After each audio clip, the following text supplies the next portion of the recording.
The gym operates on the perfect exchange rate. It's a place where you get back exactly what you put in, where you take in what you put out, where work exactly matches results. It's impossible to get ripped off in a gym. The gym will never let hard work go unrewarded. What hard work expects, hard work gets. Hard work never results in failure, and failure always happens without hard work. The gym is a place where success is guaranteed if the price is paid.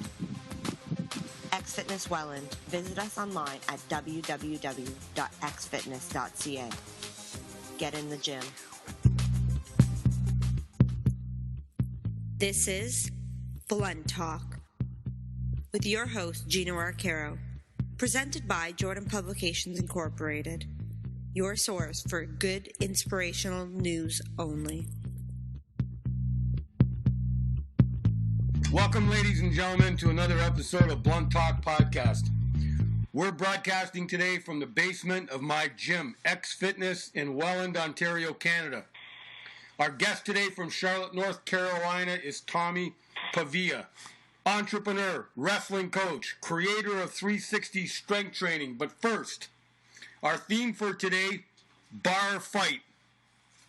When I was a police officer between 1975 and 1990, one of the most common calls we received from the dispatcher was disturbance, unit to back. Those 4 words set off a flood of first nature changes inside mind, body, and soul. Straight with a shot of adrenaline. It started with a shot of adrenaline that heightened your senses for survival. While you drive there, with lights and sirens, you think the worst to prepare yourself for the unexpected. Thinking the worst, predicting the worst case scenario is the golden rule of street survival. When we arrived, there usually was a fight in progress. A bar fight, a street fight, a domestic fight. In the 1970s and 1980s, fights were common. With family, friends, strangers, cops, anyone, because bar fights are truly the result of disturbances, literally and figuratively. They're the result of an inner disturbance. Ladies and gentlemen, cognitive dissonance is the psychological term for inner disturbance. It's the burning hell of inner conflict you feel when you don't act in accordance with your beliefs. The bad news is, left unchecked, the inner disturbance, that cognitive dissonance, always spreads outward. That's how bar fights start. The good news is there is a solution. It's the same solution I've told my football players, my college students for decades. That solution is bar fight. Now here's what that means. Bar fight has a dual meaning. There's the disturbance called bar fight that spills out into the street and gets people hurt. And then there's the other fight. The other bar fight is with an Olympic bar in the gym. The first kind of bar fight makes you weak, can get you hurt. The second type of bar fight, guaranteed, will make you stronger. The drunken type of bar fight is a negative. The gym bar fight is a positive. Ladies and gentlemen, if you're a parent, a coach, a student athlete, get involved in gym bar fights. Fights with an Olympic bar will transform your life, I guarantee it. It transformed my life from dysfunctional, obese 12-year-old. You will build muscle, mind, body, and soul that will prepare you for any fight that real life throws at you. One bar fight, the one in the gym, prevents another bar fight, the one out in the street. When you spill your guts in the gym, it'll prevent you from spilling your guts in a drunken bar fight. That's the message I have explained to my athletes that I've coached and students that I've taught. I'm writing a book called Bar Fight, ladies and gentlemen, with one intention, of lifting the entire world. Top 1,000 workout song of the week. Wheel in the Sky by Journey, released in 1978. It was an iconic year in lifting. I'll be explaining that in future podcasts, why. 2016 is a phenomenal time for lifting, But the 70s and the 80s, ladies and gentlemen, I'm going to be explaining why that was the height of lifting. Wheel in the Sky by Journey. It's a masterpiece. 99 cents on iTunes. I strongly recommend you add it to your workout list. Ladies and gentlemen, from Charlotte, North Carolina, welcome, Tommy Pavia. How are you, Gino?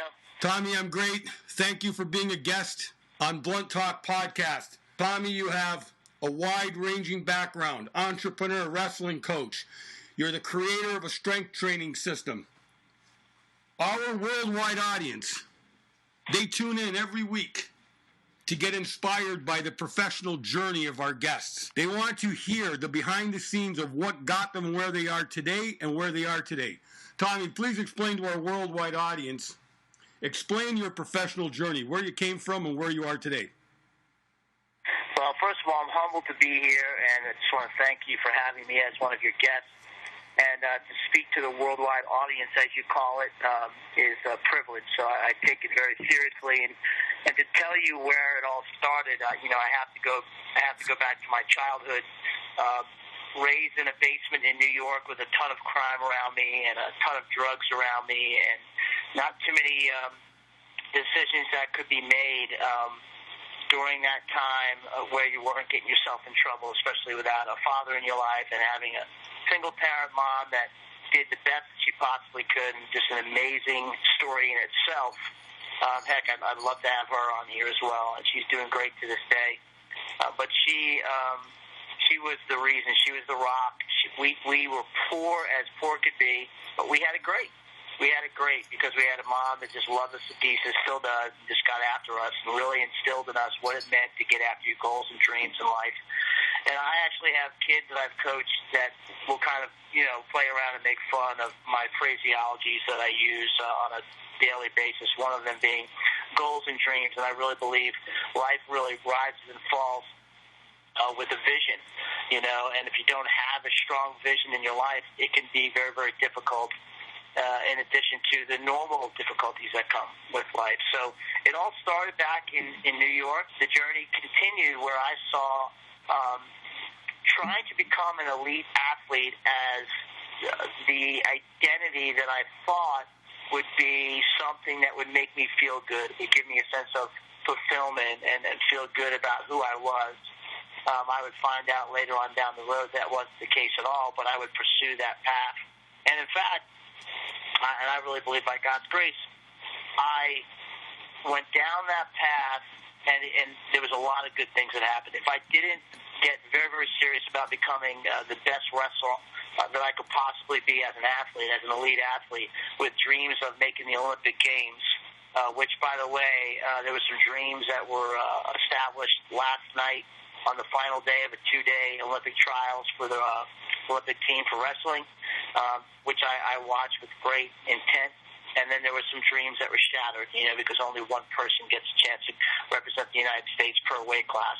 But as I went down that road, it was incredibly challenging and incredibly exciting at the same time, because, number one, the first thing it did was it gave me a single-minded focus.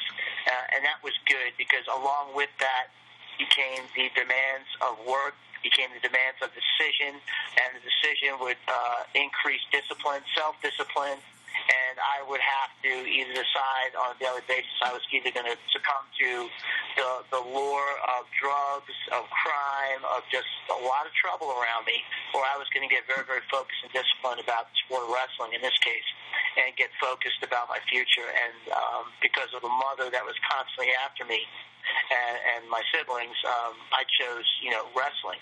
And going down that road, I had a lot of failures. I had a lot of shortcomings with, injuries, some pretty darn significant ones. Where in my sophomore year in high school, after having an amazing freshman year, I was in a body cast from my neck to my waist with several broken bones from a freak accident on a football game, playing with a bunch of men, not teenagers, tackle football. And I think at that point in time, I was just trying to prove myself as I went down that road. So that was an unfortunate event, but will continue to shape my drive as I went down the road. That's really where it all started, and I'm happy to answer any questions to the mile markers along the way and let you kind of interject. Tommy, that's a fascinating background. Let me start off my first question. Wrestling is an individual sport. I coach a team sport of football, and I've tried to explain to my players both individual and team sports have their strengths, but I tell my players that when you play in a team sport, and this translates to life, when you work in a team environment, it's very easy to fall into the temptation of riding coattails. It's very, very easy to ride on the coattails of someone else and say, let me watch the superstar do everything, and then I'll get the championship ring at the end of the season. And what I try to do as a coach, I have to explain to them there is no coattail riding. You've got to perform at the same level as if this was an individual sport. Because I've heard it all, there's no I in team, but that's not true. There is I in team. A team is made up of individuals. Now you coach, you participated in an individual sport. Here's my question. Tell the audience, what's it like when you are alone? Now, I know there's coaches, you have a team, but you're alone out there. Explain to student athletes, explain to parents, explain to our audience the psychological aspect of what's it like to be all by yourself and no team around you when you're trying to win. Well, I'll say it with one word: exposed. You're exposed. I mean, it's up to you. Or, you're either, it's kind of like Cortez, the famous story about Cortez, who took his team of soldiers, if you will, and they were asleep at night, and then, he went and burned the ships down, and this is obviously a paraphrased version of it. And basically, he told his team, his guys, either we fight and win, or we die. And so there was the ultimatum there. And so as a wrestler and anyone in an individual sport, especially in the sport of wrestling, I mean, you get on the mat, there's 3 people typically on the mat. There's you, your opponent, and the official. And that's it. So there's nowhere to hide. There's no other teammate you have that you can draft off of if they're having a good day. It's up to you. So you're exposed. You're vulnerable. You really have to accept the battle. Otherwise, you're going to, in literal cases, take a beating. At the high level of wrestling, I mean, one thing about wrestling is regardless of the level that you wrestle at, whether you're some JV kid, varsity kid, or some elite, high school All-American, or even, a future Olympian, it takes incredible demanding work just to get to a level of competition alone, let alone to be good at the sport of wrestling. So, and really you have to embrace that opportunity that you have in competition to perform. And, what I've always found is that great individual athletes love to perform. They love the light. They love that opportunity where it's like, hey, it's game time. Let's do this. And, not every single athlete has the consistency of, let's say, someone else who's just great at what they do. But that's part of the beauty of it, because you get to do that. And in an individual sport like wrestling, you're out there. It's just you. So you better decide to get after it. Tommy, you mentioned hard work. Hard work is near and dear to my heart as a coach because I've explained this in writing. I've explained it verbally, that my number one job as a coach during 40 seasons of coaching has not been drawing up X's and O's, not been drawing up the next big pass play or the next great defense.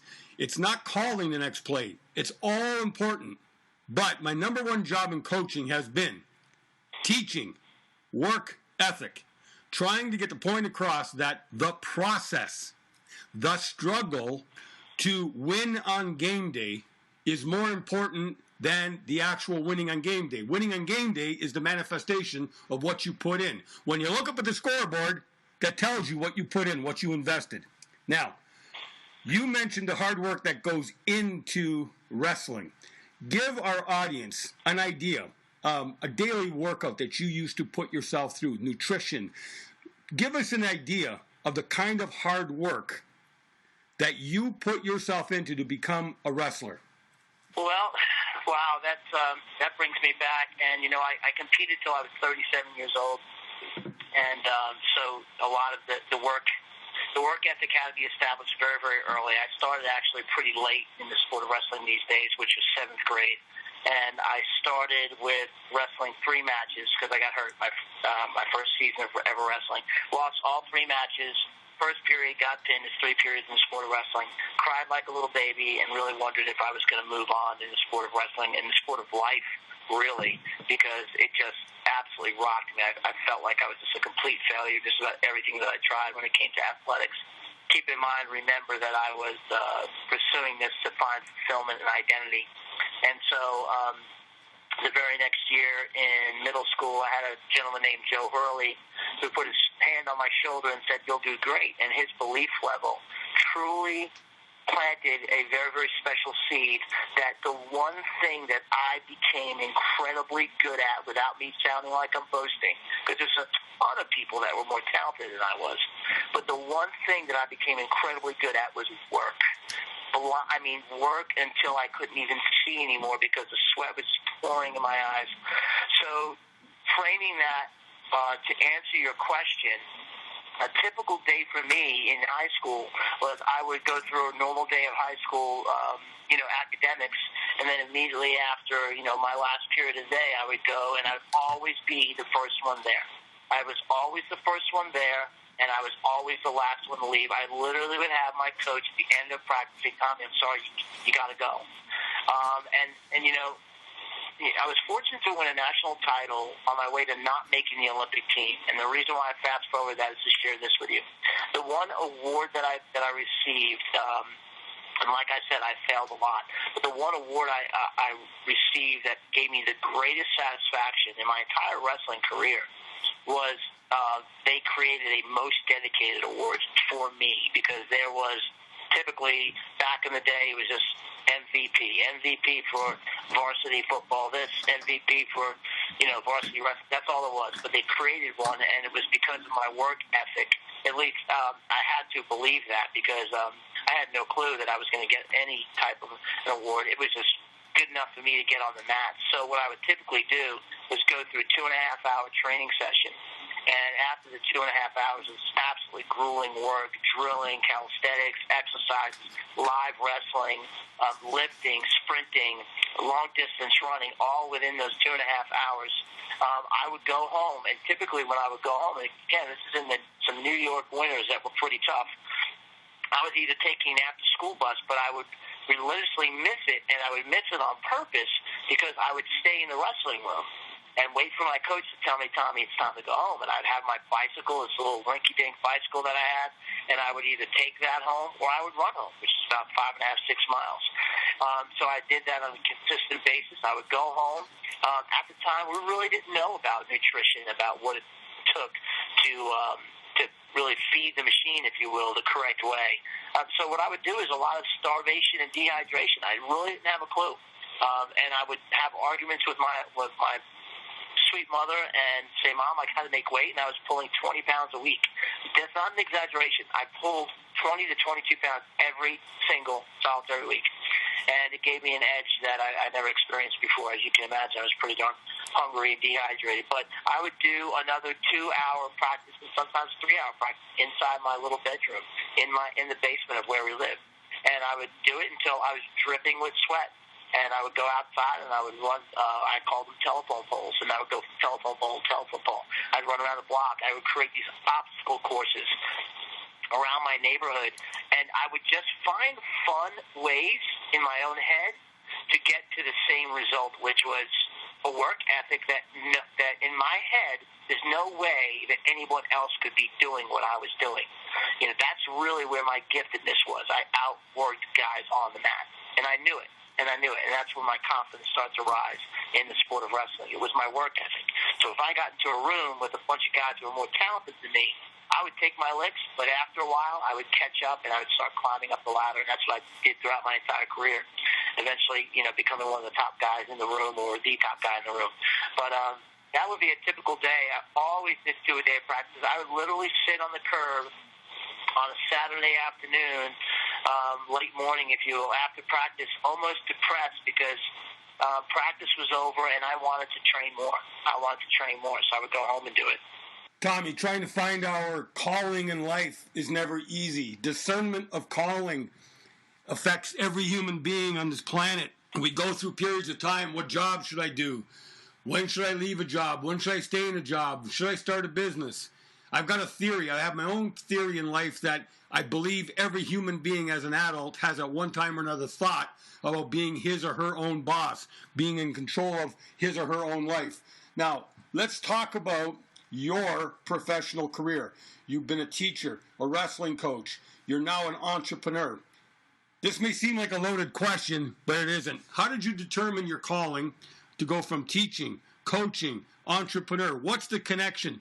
Give us a behind-the-scenes look into Tommy's career as a high school teacher, as a coach, and now an entrepreneur.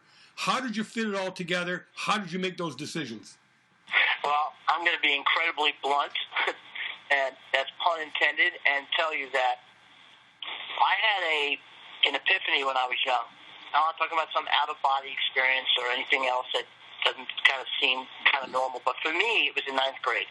Now, emotionally immature ninth grader, very, very focused on wrestling, very focused on the work ethic of getting and becoming better. That was the thing that I knew and that I could control. But I did have this epiphany. The epiphany was I would watch people, and I really would kind of watch them in a way, and I'd say, why are so many people walking around absolutely miserable in their lives? That was my perspective. I'm not talking about adults. So I would watch them, and I'd say, there's no way that I can envision myself 4 years from now, out of high school, going to college, thinking about a career or a job, unless I could see myself in it. So that epiphany became very real to me. And there was a guy named Greg Bradley, who was my phys ed teacher, and he just had a joy about it. In fact, he was the best friends with the head wrestling coach. They went to college together, along with Dan Nolan being my head wrestling coach in high school. And I said, that's what I want to do. So I want to be a phys ed teacher and a wrestling coach. I want to wrestle, as long as I possibly could wrestle. I mean, I was very, very passionate about doing this and continue to be. And so that started to happen. And, of course, I met my beautiful bride, Krista.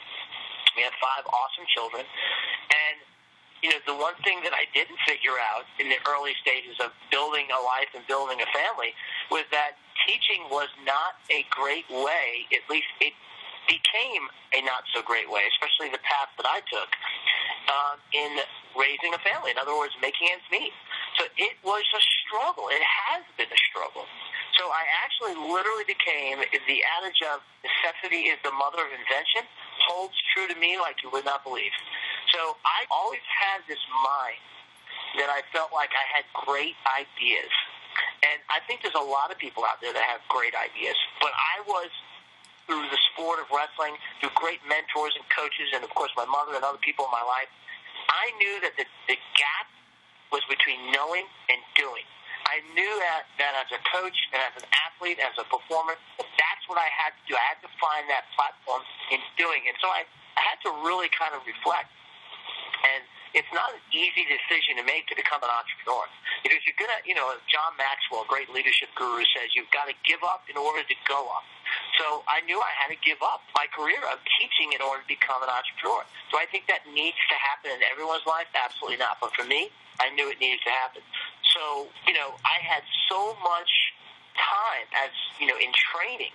I knew the fitness, the strength and conditioning space really, really well as an athlete and as a coach, and I was always studying. The one thing that I saw, especially in the sport of wrestling, which ties into this entrepreneurial question, was it became a lot of drilling and a lot of practices. If you weren't careful as a coach, if you didn't stay on the cutting edge of just being fresh and relevant and just trying to sharpen the saw, if you will, then it would just be kind of like the old commercial of Dunkin' Donuts. Time to make the donuts. You go in, you do the same workout, same routine, and after a while, there's nothing inspirational about that. Kids, coaches, other people, if they don't get excited about it. So the fact of the matter is you still need to do a staple or staples of exercises and routines and training. So I always wanted to keep it fresh. So my mind really attached to that. It was very congruent with saying, how can I create some different ways of our guys getting in absolute great shape, preparing them as best as I can as a coach, and myself as an athlete, and get creative. So that creative juice was always there until I found ways. In the beginning, it was just playing games in the sense of not games that are fun, but different ways of training, and I call them games. So I played these mental games with myself of training. And then they got to these creative systems. And then the creative systems got to what I thought, like, hey, what if we added A and B together? What would that result in? What kind of a product could we make that would be really kind of cool and neat and exciting, not only to the wrestling community and to athletes, but to coaches and athletes and people that just want to be in shape? And then that's when the wheels started getting turned. And so 2006 is when I had the idea of 360 Strength Trainer and then the 360 Strength Training. It sat in a notebook for about a year and a half, 2 years. And then after that, I went to a friend. And after I went to the friend, he was the kind of guy, very, very soft-spoken gentleman, same age as me. He's the kind of guy that just can speak directly into my life.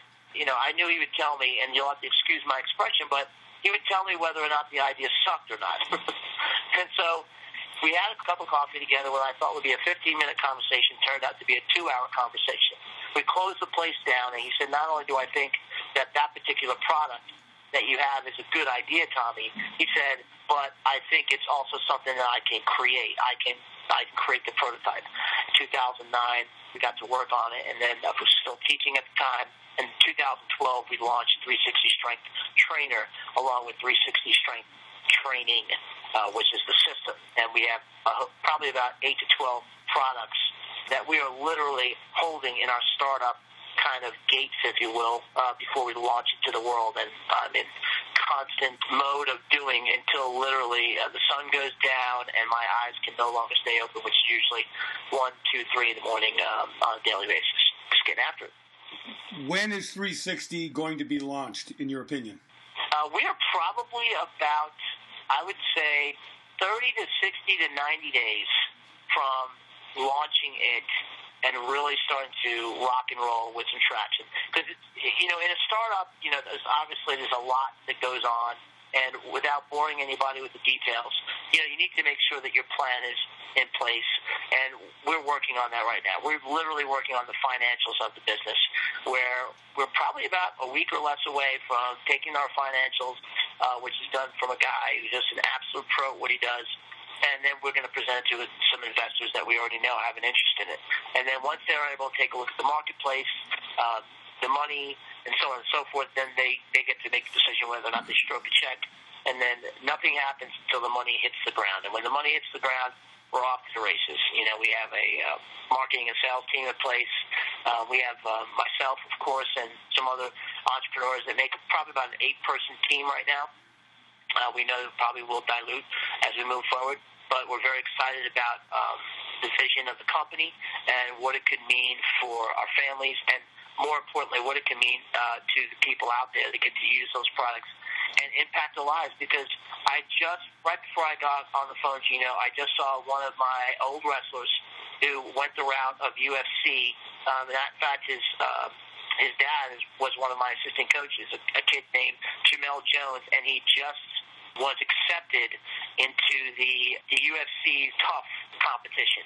So the Ultimate Fighter competition, the Ultimate Fighter, that's what TUF stands for, TUF. The Ultimate Fighter competition, I'm not even sure what the number is, but the next season coming up, so he's going to be a member in there. And it's just neat to see those things going on. We're real excited about how our products and our system kind of represent some of the trending going on in fitness and strength and conditioning today. Tommy, having listened to you, your answers, I'm convinced. I say this every episode. I'm going to lead into it. I think you and I are related, and here's why. Number one, you said burn the boats. I've said burn the boats probably a million times at practice because I believe I have the world record in football coaching for going for it on 4th down. A no-kicking streak from 1987. For 20 years, we never kicked. On 4th down, I said, we're burning the boats. I used the exact same story that you explained. And by burning the boats in football, I meant no more punting, no more kicking. You're going for it on 4th down. You get it? And if we don't get it, the defense is going to stop it. Anyhow, it lasted 20 years. Very successful, by the way. It was counterculture. Going for it on fourth down all the time scares people, Tommy. Being different scares people. But our football players bought into the concept of being different and by defining risk as being unprepared. Going for it on fourth down is not a risk. Not being prepared for it, there's your risk. Number 2. Yeah, well said, well said. Thank you. Number 2, you also said you got to give up careers. Tommy, I gave up a career in policing. I gave up a career in college teaching to do, number 3, become an entrepreneur, just like you. You and I might be related. If we did a blood test right now, if we did an ancestry tree, we might be related. Because I'm pretty sure we are, Gino. I'm pretty sure we are. I don't know if that's a good... Gino and a name like Pavia, there's got to be a crossover somewhere. There has to be. There has to be. Someplace in Italy right now, our ancestors, there's a village somewhere that who knows, we're related someplace. Now, that soul of an entrepreneur is what I'm leading to. I've written a 3-book series called Soul of an Entrepreneur. What I did was try to convey a central theme that there's endless, infinite strategies. There's a process that literally never ends to be a successful entrepreneur. There's no formula. There's no overnight success. But at the root of it is that soul of an entrepreneur that, as you said earlier as a wrestler, you never give up. You have to have this tenacity and relentlessness. You have to be able to take. You have to take it. You got to take that pressure day in and day out, or don't do it. And I mean that with all love and respect in the world. I'm not saying that as an insult. That soul of an entrepreneur, is the essence of lasting in business because of the intense pressure of getting paid. And I've said this on previous podcasts. When I was in public sector, I got paid regardless of performance. We all did. Not like that in business. Our gym just had its 50th anniversary. Our publishing company. I started a publishing company from scratch, a gym from scratch, a nonprofit college football team from scratch. And when it comes time to pay the bills, it's not pretty. You have to come up with the money or the pressure will sink you. Here's my point. That soul of an entrepreneur, you clearly have it. That, to me, is the number one advice to give to people who have asked me, and I'm sure they've asked you, what's it like to go into business? I've been thinking about going into business. Can you share that psychological process? You've explained to us some of the business side that you're going through right now. What's the psychological process right now of starting up an invention that you've put your soul into it, your heart into it? What's it like day by day to make it come to life and to survive in it? Scary as hell. It truly is scary as hell. But, as you're talking and I'm listening intently, there's also the kind of seesaw or teeter-totter, whatever you want to call it, of life. And that is, I believe that the fear of the practicality of the fact that, you've got bills to pay. You've got to feed kids. So you have to pay, for your mortgage or whatever the case may be. It's real. It's real. But here's where the other side either balances it out or at least there's enough weight on the other side for you to continue to go on this ride. And that is this belief. This belief. You've got to have a level of belief. And, to the point now as an entrepreneur that I'm the kind of guy that if I don't hear from my team, my guys, my team of entrepreneurs, fellow entrepreneurs with me, in 2 days, I'm not feeling good and I'm reaching out to them. And it's not I don't feel good, meaning it's negative. I need to be engaged in the process on a daily basis. And it's almost therapeutic for me, but it also kind of keeps me in the state of belief that we're moving the ball forward. And I use that analogy all the time. Kind of the football analogy, And so it's scary as hell. I mean, anybody that says anything different, I don't believe that they're an entrepreneur. The one thing that seems to be completely crystal clear with other entrepreneurs is this. Failure is the rite of passage. Or at least, if it's not a rite of passage, it is definitely part of the vocabulary and part of the experience that we all have to kind of not succumb to, but experience. Even if there's small failures, so we've got a lot of great momentum going on right now. But part of me, I almost coach myself and kind of go to that place that you talked about in the beginning of the show, where you're kind of expecting or planning for the worst, and to make sure that you're not going to be taken off guard when you go there to perform. In your case, it was law enforcement, and you're ready to take care of business because there's literally lives on the line. Well, there's lives on the line in this way with maybe not the threat of life or death, but certainly with providing for my children, providing for my wife, and providing for the people that I want to help in equipping and getting after their goals and dreams. Because at the end of the day, what is being an entrepreneur? Well, it's exciting to be an entrepreneur in the process of building something that makes a positive difference in the lives of others, number one. Number two, it's exciting being an entrepreneur because you get to have a little bit of ownness, if not a lot, with something that maybe you created or you're a part of that's bigger than you. And then lastly, hopefully, you come out on the other end, and the hope is not a strategy for winning. The hope is that you have belief. You're planning on winning in the business, and then finally you get to that spot where the tool that we call money is able to be leveraged to a degree where you can do some amazing things in people's lives.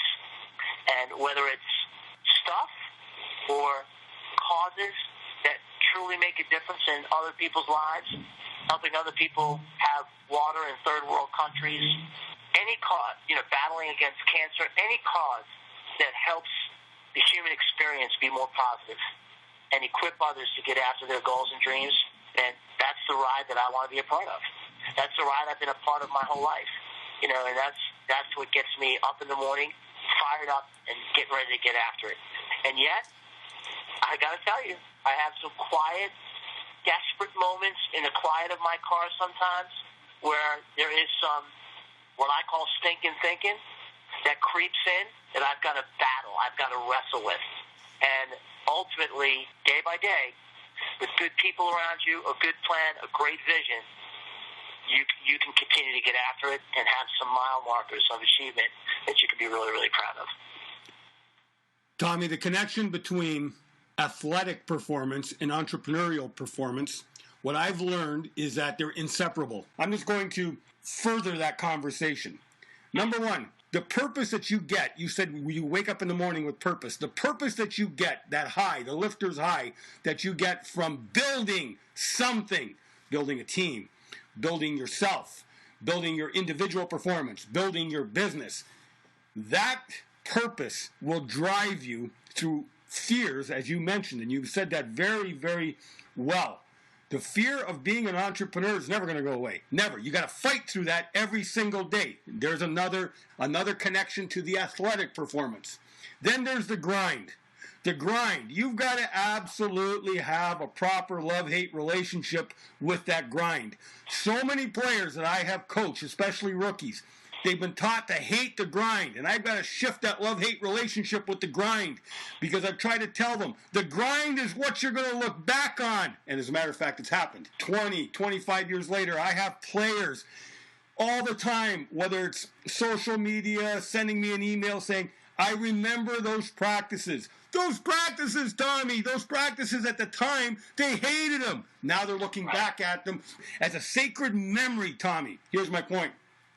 The connection between athletic performance and entrepreneurial performance, they're intimately tied. That struggle, that pressure. Now, I love my players. I always have loved them. In the past 5 to 10 years, I've experienced it. Eyewitness. I've seen a drop-off in commitment. I've seen a drop-off in attitude towards work in that athletic preparation. I know the word entitlement has become fashionable, but I've seen extreme entitlement because it's always been there. All of us, growing up, we all had to mature. It's never been easy, not in the 70s, not in the 80s, not in the 90s, to coach anything. Today, in my world, I call it football poverty. I coach in football poverty. I coach the least. That's the way I like it. That's my calling. I'm not complaining about it. I love it. But what I'm finding, Tommy, is that players truly don't love practicing, lifting, working out. They don't love responding eventually. I don't expect rookies to come in fully built and saying, I love doing this. But what I'm finding is it's harder to get them to respond to that grind. Now, that's my opinion. I want to know your opinion. I want to know what have you gone through? What have you seen through coaching, through teaching? Is there a decline? Is it different for you? Can you share that with our worldwide audience? Let me start with a disclaimer, okay? The disclaimer is that we heard this when we were growing up. You know, the old generation gap. You know, kids aren't the same as they were back when I was a kid. So there's the disclaimer. But having 25-plus years of experience in the coaching realm and way more in the athletic realm, absolutely spot on. And I promise you, in a polite, respectful, yet direct way, I can easily say that if I really felt it was any different, I promise you I'd share that with you and your audience. So this year, we had 10 seniors on our team. We had a really good team this year. We still didn't get it done at the highest level, but we had a banner year. But regardless of that, we had a freshman who didn't make the state tournament, and it was a heartbreaker the way he lost. But by far, he was the hardest working kid. And I had my son in the room, too, who was a pretty accomplished athlete, very accomplished athlete, actually. And this kid outworked him.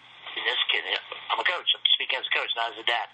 This kid outworked him, and he outworked everybody in the room, and everybody would agree with it, you know, as a freshman. But he was rare air for us in quite a while. We haven't seen that. So absolutely, I totally agree. I think where the debate ends is one thing that we can say that doesn't necessarily bring in the generation gap theory, if you will, to debate against that comment and that opinion, me being in 100% agreement with what you said, is that they have a lot more resources today. And what I mean by that is there's a lot more people that are out there that can provide for others to get extra training or the essentials to do the training.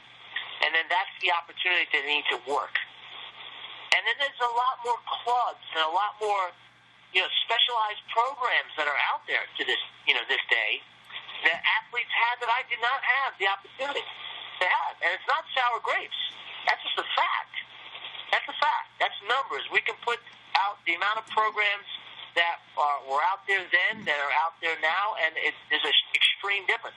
The reason why I know it so well is I'm playing to that as an entrepreneur as well. The marketplace is expanded. I mean, the athlete strength conditioning fitness space is huge, but it's very mature. Here's the very, very recent results of the market. It's still growing. It's still growing because more and more athletes have the opportunity to have greater tools at their fingertips to do the work. But on average, they're not. They're not. The biggest component of change that I've noticed is how easy it is. It's easier. And you said it best.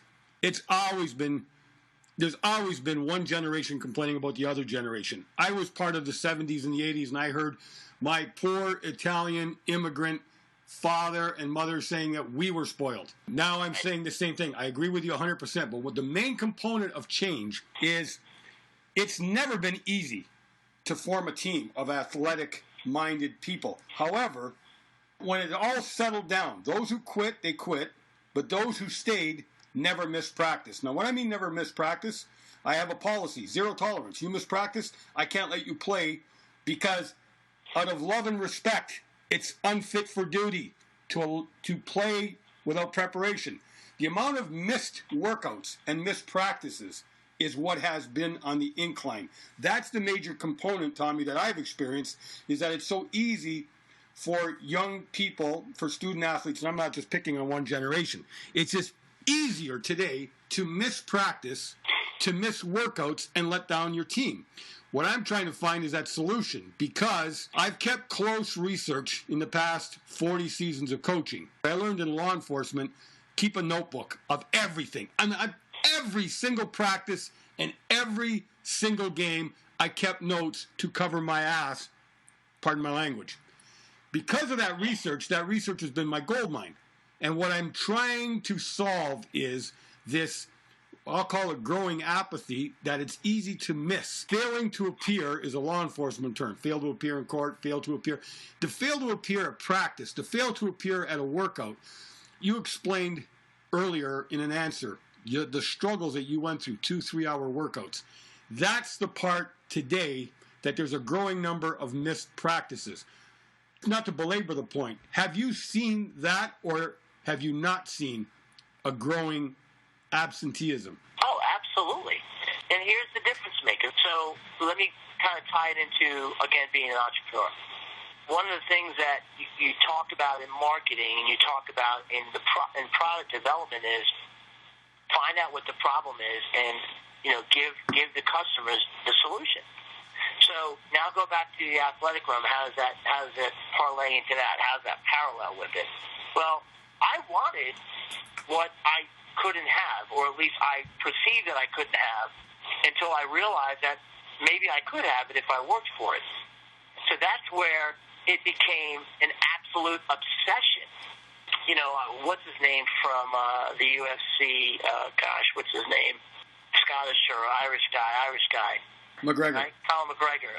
Getting a bad rap and all that. But one of the things that he talks about is, I'm not the most talented guy. I'm not necessarily a fan or not a fan, but one of the things he talks about is that I'm obsessed. I'm obsessed with being the best.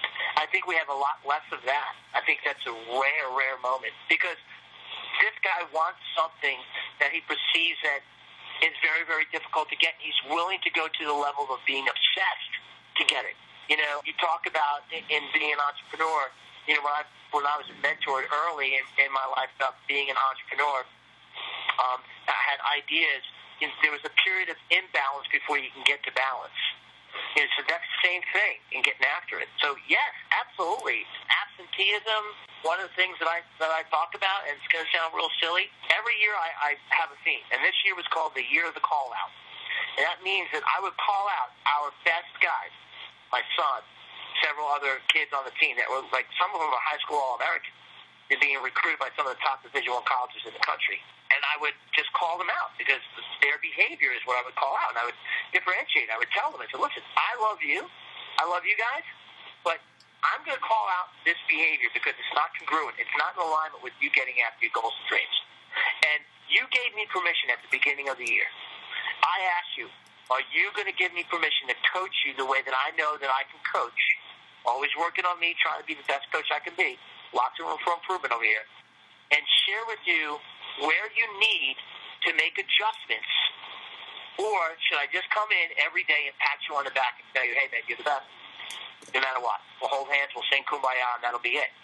And the kids laugh, and they say, no, Coach, I want you to always tell me. I want you to push me.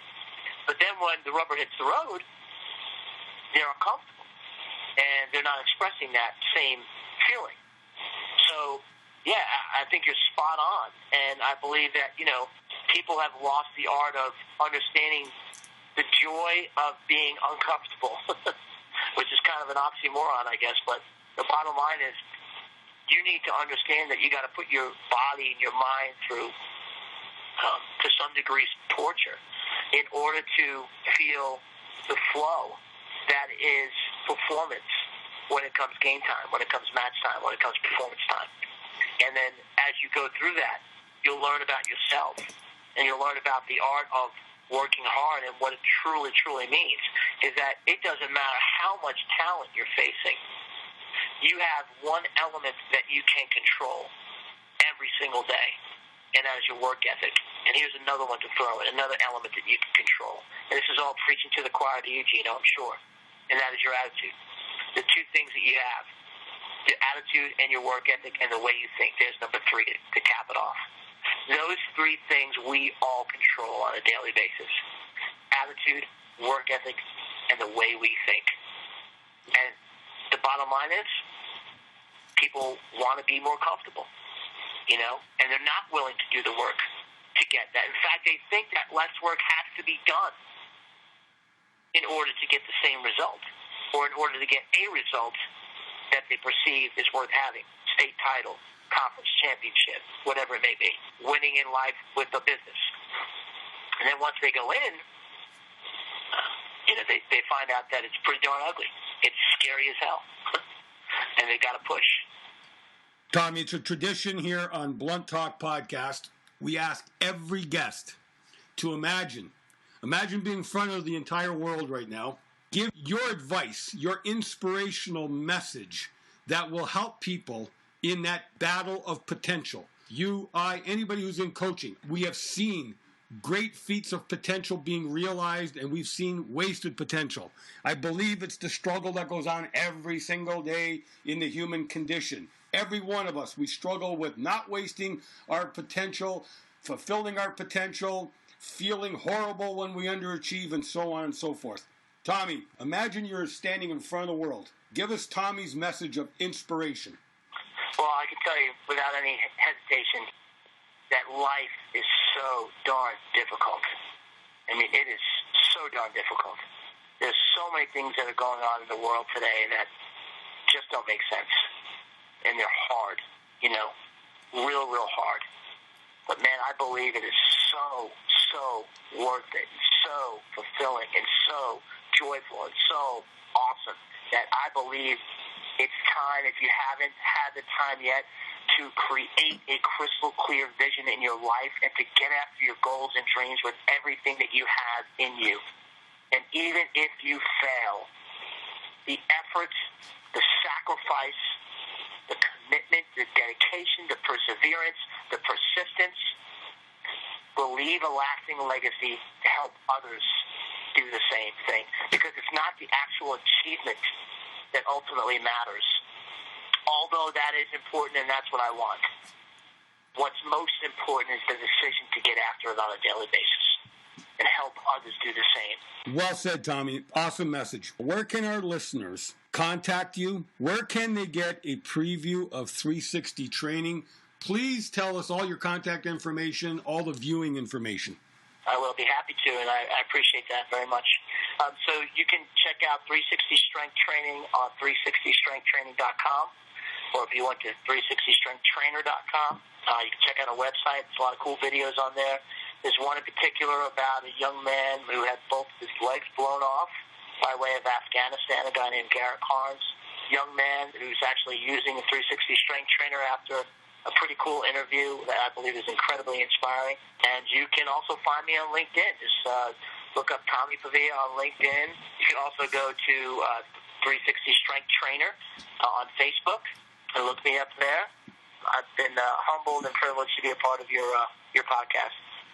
Tommy, likewise. It's been an honor and a privilege to have you as a guest. You've shared some profound insights. As I said at the very beginning, people who listen into Blunt Talk Podcast, we're all in the same boat. And what it is we're trying to realize our potential. We're trying to discern our calling. You've been a fabulous guest. Open invitation anytime you want to be on Blunt Talk Podcast to lift up the world. You're the guy. Thank you, Gino. Thank you to all you listeners. I really appreciate the opportunity. Ladies and gentlemen, thank you for tuning in to Blunt Talk Podcast. Blessings and all good things. Peace. Our guest on our next podcast is Wesley Etheridge, director of Camp Verna in Virginia and an expert in dealing with anger management among military veterans.